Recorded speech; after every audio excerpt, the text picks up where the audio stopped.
This belief is embedded in your subconscious. This belief is embedded in your unconscious. So this is something that you are going to have to go after, you know. We we were speaking the other day about so much of the work of healing that is done these days is based upon the old dynamics of Silva mind control. And Silva mind control has a dynamic where it just as we, if you have ever done any of our meditations, we take you down into a semi-hypnotic state so as to be able to speak directly to your subconscious, teach you how to do the healing technique. And it's basically when you are feeling this dynamic of powerlessness, when you are feeling this dynamic of helplessness in this sort of way, you need to look to yourself and understand that you have an energetic template. You have an energetic predisposition to respond in this sort of way to that sort of pressure. Okay? Your subconscious does not understand spoken language. Mhm. So you need to create a metaphor. In other words, if you're feeling this, like, for example, you felt the dynamic of the paralysis around the dynamic of the list of tasks that the woman gave you, all right? And you reacted to that dynamic like pressure, expectation was being put upon you, and you went into a dynamic of paralysis. If you were to just close your eyes and go within and say that that hurt that was caused to you by your stepfather, by your mother, caused a gash, a slash, a cut in your etheric body, where would that be? Where's that Yeah. cut? What? Don't tell them. Uh-huh. Right in your heart. Damn right. Right in your heart. Yeah. Right in your heart. Now, you've just created the metaphor. Your subconscious, because you can imagine it, because if you can just close your eyes and you can see that cut in your mind's eye, you now have identified the wound that you wish to heal.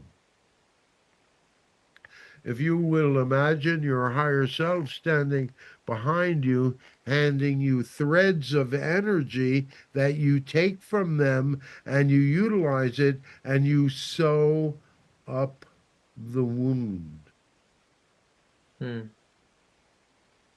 And you sew up the wound. And you take, you know, you can do it now, but you can do it when you actually have Yeah. the time and Yeah. energy to do it. Mhm. And you will notice that after you do this exercise and you've really sewed this wound up as much as you can, you cut it off and you come back out of the meditation within an hour to 24 hours after you're done, your reality is going to give you an opportunity to do it the old way. In other words, somebody's going to say, "Hey, I need you to do ba ba ba ba ba." And you're going to go, it's at that point you have a chance to engage a new behavior. Mhm. Maybe you don't completely overcome that fear, that paralysis the first time, but now it's in your mind. Now it's in your heart. It'll never be unknown again. And so there may be a number of layers. Do it as much as you need to. But after a while, you'll forget and you'll realize that your behavior itself has changed. Now, there are many layers of this. Okay?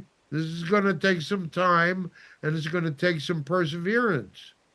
But if you do it once every 2 or 3 days, that is going to be more than enough. And maybe all it's going to take is imagining that wound in your heart and saying, oh, look, there's still some that's unhealed. Again, you're speaking to your subconscious. You're saying, please, I wish to heal this piece of yourself.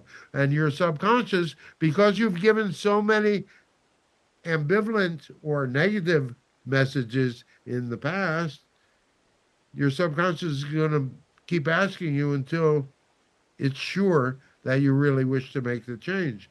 And then when it's sure you really wish to make the change, it all disappears.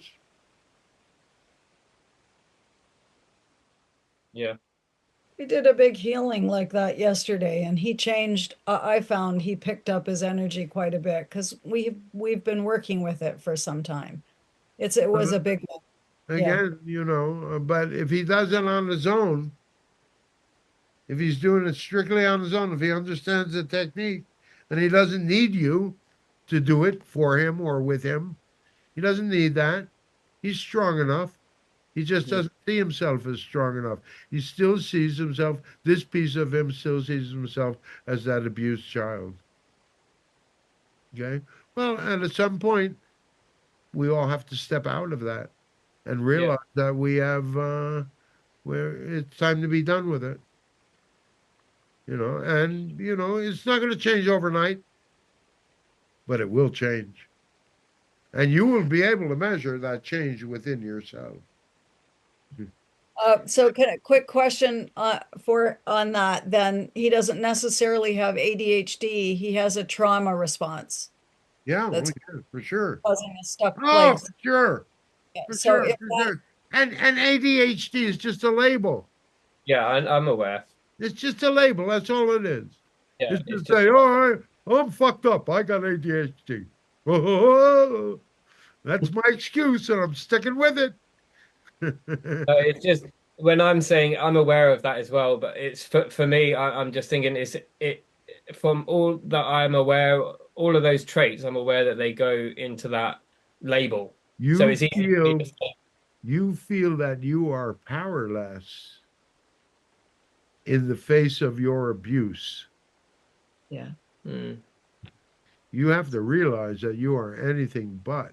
You are going to be so much stronger than most people when you come out the other side of this. All right. But again, it's your attitude. It's your attitude about yourself. You know, are you the abused child or are you becoming a man?